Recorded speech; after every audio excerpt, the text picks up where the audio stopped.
म्हणजे शासनाला कोणतंही एक संघटितपणा आवडत नाही, कारण संघटितपणे लोक एकत्र झाले तर मग आपल्या विरोधामध्ये एक विचार सुरू होतो, ही खरी म्हणजे त्यामागची धारणा आहे. आणि त्यामुळे आचारसंहिता खरं ज्या ठिकाणी निवडणूक आहे त्याच ठिकाणी फक्त आचारसंहिता लागू होते, अशी निवडणूक आयोगाची संहिता आहे. असं असताना सुद्धा जर समजा तिथे अमरावती शहरामध्ये कसल्याही प्रकारची आचारसंहिता नसताना मोर्चाला परवानगी नाकारणं म्हणजे हे खरं म्हणजे सरकारचं षडयंत्र आहे. आणि हे षडयंत्र आणून पाडण्याची जबाबदारी आमच्या सर्व शिक्षक संघटनेचे लोक करतायत. आणि शिक्षकांना एक संघटित होऊन आमच्या विरोधात काही कडक कारस्थान का अशा स्वरूपाच्या भूमिका या शासनकर्त्याच्या आहेत. आणि या शासनकर्त्याच्या भूमिका आणून पाडण्यासाठी आम्ही सगळे जण पेन्शनचा मुद्दा डावलण्यासाठी हे खरं आहे. ते सतत एका मुद्द्यावर आम्ही चर्चा करत असेल, शिक्षक कर्मचारी चर्चा करत असेल, तर दुसरा मुद्दा उकळून काढणं ही खरं म्हणजे शासनाची धारणा आहे. आणि ही धारणा थांबवण्यासाठी, लोकांचं माइंड डायव्हर्ट करण्यासाठी, जो माइंड सेटअप झालेला आहे तो बदल करण्यासाठी शासन असे काही वेगवेगळे पिंटू फेकण्याचं काम करताना दिसत आहे. म्हणून संघटना म्हणून आणि कर्मचारी म्हणून आम्ही कोणत्याही शासनाच्या चुकीच्या धोरणाला थांबणार नाही, वटणार नाहीत. आम्ही शासनाच्या विरोधात सतत आवाज उठवत राहू, आंदोलन करत राहू, एवढंच या निमित्ताने सांगतो.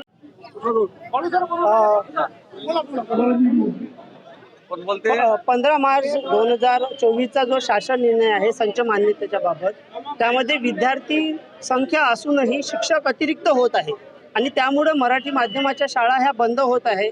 त्याचबरोबर 5 सप्टेंबर 2025ला माननीय सर्वोच्च न्यायालयाने जो PET संदर्भात निर्णय दिलेला आहे, जो शिक्षकाच्या एकदम विरोधात आहे, की जे शिक्षक आज 25-30 वर्षापासून अध्यापनाचं कार्य करत आहे, आत्मीयतेने करत आहे, त्यांना सुद्धा TET परीक्षा ही लागू केलेली आहे.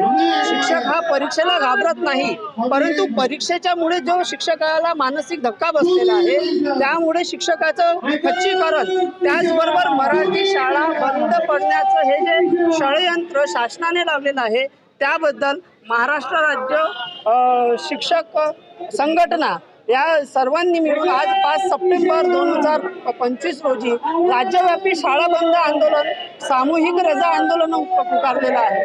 आणि त्यामुळे शासनाला आम्ही विनंती करतो की आमच्या मागण्या ज्या विद्यार्थ्यांसाठी आहे, ज्या शाळा टिकवण्यासाठी आहे, या मागण्या शासनाने मान्य केली आहे.